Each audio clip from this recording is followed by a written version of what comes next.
guys, welcome back to my channel. My name is Afsa Rosette. If you're new here, thank you for joining, and if you're returning, thank you for sticking with me. I know it's been a minute. I've taken like a long hiatus to kind of just focus on going back to like normality. Earlier last year I was just going through like an emotional kind of shift, and I just needed time to just recalibrate, recenter myself, and just get back to feeling good again. So I needed that little break. I know from time to time I've kind of posted things on here and there, but I haven't actually really just sat down with you guys, spoken to you guys, given you the Loc update and any other kind of updates in terms of life updates. So I thought I'm gonna use January 2025 as a perfect opportunity to do so.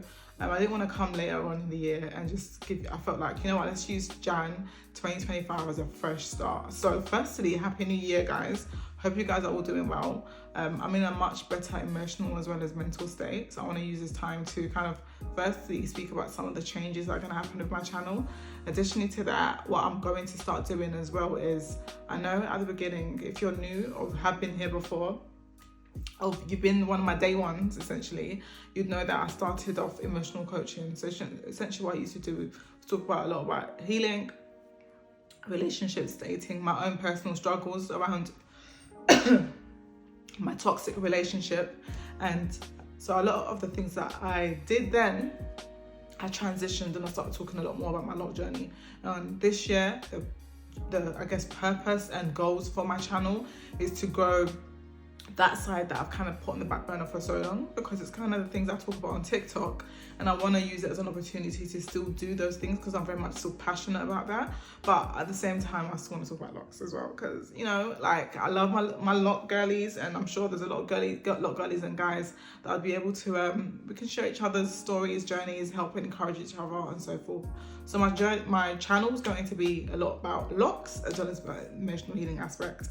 If you enjoy both, I'd love for you to stick with me and watch that thrive and my channel grow to talk about the two combined. And if you still are sticking with me for the Loc journey, then sis, I'm here, I got you.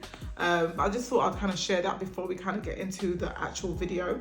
Aside from that, I wanted to use this today as an opportunity to talk about my 3-year Loc journey, how it's been, how it's going, the changes that have happened to my Locs, and all that good stuff. So as you can see, here are my Locs. This is where they're currently sitting, just above my breasts. I'm in love with my Locs. I need a retwist. I was gonna say I need a retwist bad, but I've kind of started getting used to embracing the regrowth, because I don't know if you recall, but I actually wash my hair quite frequently, maybe every week and a half or so, and sometimes I don't want to keep retwisting my Locs. So, but what I have found is that my hair grows out my Locs heavily, especially around the perimeter of my Locs. So I will be doing them quite frequently, more so than others. And in the back, I have some Locs that are in Locs, some that are side Locs. So I think I'm gonna go back to having more like a month and maybe 2 weeks retwist routine, rather than extending it a bit longer. And that's what I'm finding with my journey. And I think this is more so a reminder for you guys. If you're finding that your situation with regards to your Locs, the retwisting schedule is not really fitting with your hair type, then don't be scared to adjust. You don't need to go 3 months if your hair doesn't call for it. You don't have to do it frequently if your hair doesn't call for it. Kind of adjust it according to your hair texture, your hair style, your hair type, as well as your lifestyle. Like, my lifestyle calls to me to wash my hair very frequently. I move around a lot, I do a lot of DIY in my house, which means sometimes I wash my hair quite a bit. I have paint in my Locs, guys. I've been DIYing, so if you see my background, ignore the background. My house is in the process of renovations at the moment. I was painting my ceiling the other day and I got paint in my Locs. I tried to wash it to get it all out, but there are some that still have like speckles of paint, which I'm all right with. I say this to say that this is why you have to cater to your wash routine, your frequency of retwist according to your own lifestyle and goals. So this year as well, one of my goals is to make sure that I'm actually fit. You know, I feel like last year again, I was up, down, playing my fitness journey like that. This year, we're about to change that heavily, which means that I will be washing my hair more frequently, which means that the retwist probably won't last as long, and that's still just as much okay. Which means that when you are washing your hair frequently, you can actually afford to go and use gels that are a bit more heavier than others. When I was going longer with retwists, I opted for much looser and lighter gels. When I wash my hair quite frequently, I don't mind using gels that are a bit more or hold, essentially, because I'm going to be washing my hair frequently, which means it gives it an opportunity for it to wash out my hair because I'm doing it so frequently. That's where I'm at with my Loc journey in terms of the routine that I currently have. I still use my lovely gel KUZA Care, so if you do want a nice Loc gel that gives you a decent hold, again it's medium hold, it's not a very hard hold, check out my website KUZA Care, KUZA-KAIR.com. I will be launching a Loc oil this year too. I'm in the process of making one as we speak, and I'll keep you guys posted on that. If you do want more further Loc care and health and goals with regards to your Loc hair regimen, feel free to subscribe to my YouTube if you're new here, or subscribe to my newsletter. I will be sending one every week with regards to locks, healing, and all that good stuff. Right, so without further ado, let me actually just take down my locks. And how are you guys doing? How's 2025? Do you have any Loc goals for 2025? I know some people that do Loc goals. I haven't actually thoroughly thought about Loc goals. I think for me, it's been more so around playing with the frequency of my retwists. Last year, I was very much like going with the flow, retwisting. Sometimes I'll retwist more in a month, and sometimes I didn't. This year, I really want to play around with more curly styles, which is what I'm gonna start doing. I like the bounce. Obviously, you can't really see it here because I haven't curled my locks. But I have bought flexi rods, and I ended up buying these little tiny small little things, and I want the chunky flexi rods because I want those bouncy curls. I feel like it will fit better with my aesthetic, like a bouncy sort of short curl, and it just gives body wave sort of vibe. That's the goal for me for my locks this year. I want to be rocking them in more bouncy curls rather than straight like this. I would say that is generally more of my goal, playing around with these styles. Again, I'm someone that I don't play around with like styles that are like cause a lot of manipulation, because I really want to make sure that I am maintaining the health of my locks. I don't want thinning later on down the years and then I end up living to regret that. I'm trying to find healthy ways that I can kind of create beauty and flexibility with my hair without compromising on its health. And this is one of the things that I try to embody even with my business. I've created the gel to make sure that it gives enough hold, but without the compromising health of your hair, but in a way that you can still very much be flexible with the styling of your hair, whether braids, locks, or edges, and so forth. So again, check out my page if you want to know more about gel and you want to cop that. But this is the hair. This is how it's looking. I did dye it. Did I say I dyed it? Well, big elephant in the room. I have dyed my hair jet black, guys. I have dyed my hair jet black, and I'm in awe. I'm in love. I'm loving it. I'm feeling myself heavy.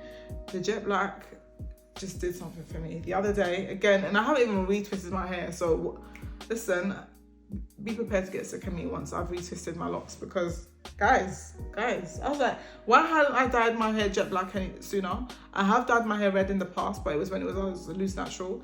But the jet black, it just does something to me.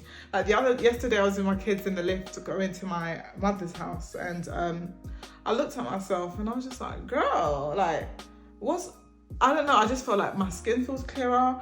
Something's different, and I was like, oh, your hair's jet black. That's essentially what it is. Your hair is jet black. So there's just something about jet black locks and hair in general that it gives you that facelift that you didn't even ask for. It makes you feel awake. It makes you feel alert. It feels like your bags are gone and removed. I don't know, guys. If you needed a sign, this is it. So gel. Speaking of what dye I used, I didn't use semi-perm. I used like a box permanent dye. I had tried with the semi-perm before, and it washed out immediately. I'd say maybe 2 months in, I went back to brown locks. Over this one, it's just the intensity I'm loving. I use 2 box dyes. I really wish I recorded it for you guys, but I didn't think. I was just excited. I thought, let's get it done. But maybe one day if I ever go back and retouch my roots, I will definitely record it. Again, day 1, my hair felt super dry. We are in maybe 2 weeks later. I have since washed my hair again. I haven't moisturized my hair, as in since the last wash day, I haven't moisturized my hair, and my hair still feels very soft. I one of the things that I think about my Loc journey that has allowed me to embrace is that your locks are not meant to feel like loose natural hair moisture. I think once you start to get to the maturity stage with your locks, you start to understand that moisturized locks feel different from loose moisturized hair, right? And it's like you become more adaptable to that idea, because I used to think, oh gosh, my locks feel dry, but it's because I was comparing it to loose, natural, moisturized hair. So now I understand and know when, okay, my locks feel moisturized because they're moisturized locks. My locks feel dry. Right now, my locks don't feel moisturized nor dry. They just feel normal, right? And I'm okay with this. I don't always want my hair to feel like oily, or I don't want to touch my locks and feel bare oil. I feel like there's an element that feels soft, and I'm cool with that. And I think just find out what works with you. Another thing that allows me to really understand if my hair is moisturized, and not dirty, like moisturized, I feel my roots. If I can still feel some kind of curl pattern on my roots, I'm like, okay, my hair is nice and moisturized. It's not too much, and it's not too dry. Even my roots, if I come a bit closer, you can see my roots, they're not dry and they're not like fully moisturized where you can see the proper curl pattern, but it's fine. In fact, whilst we do that, nothing has changed in this routine. Essentially it is, sometimes I use rose water, sometimes I'm gonna be honest, I don't, and I just use spring water, mix it up with some essential oils, and Bob's your uncle. Like, essentially just do this, yeah, and I try to use oil very sparingly unless it's wash day, because if I add oil, I start to get a really itchy scalp, and I don't really want that.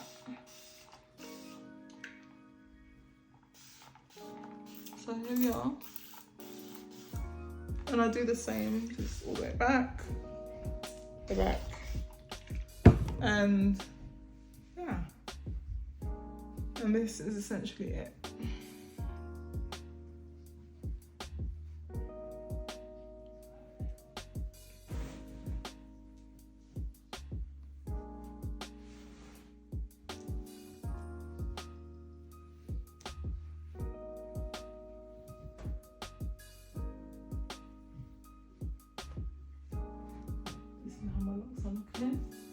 This is where they're sitting right now.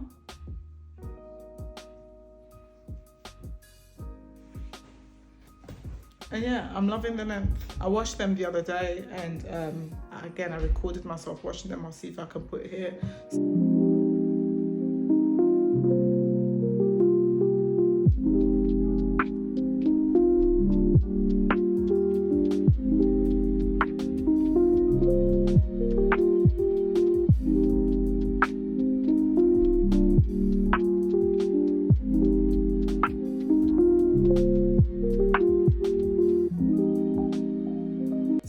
And I noticed the length, and I was like, girl, your locks are growing. But I noticed that when your locks are wet, they kind of just drop further.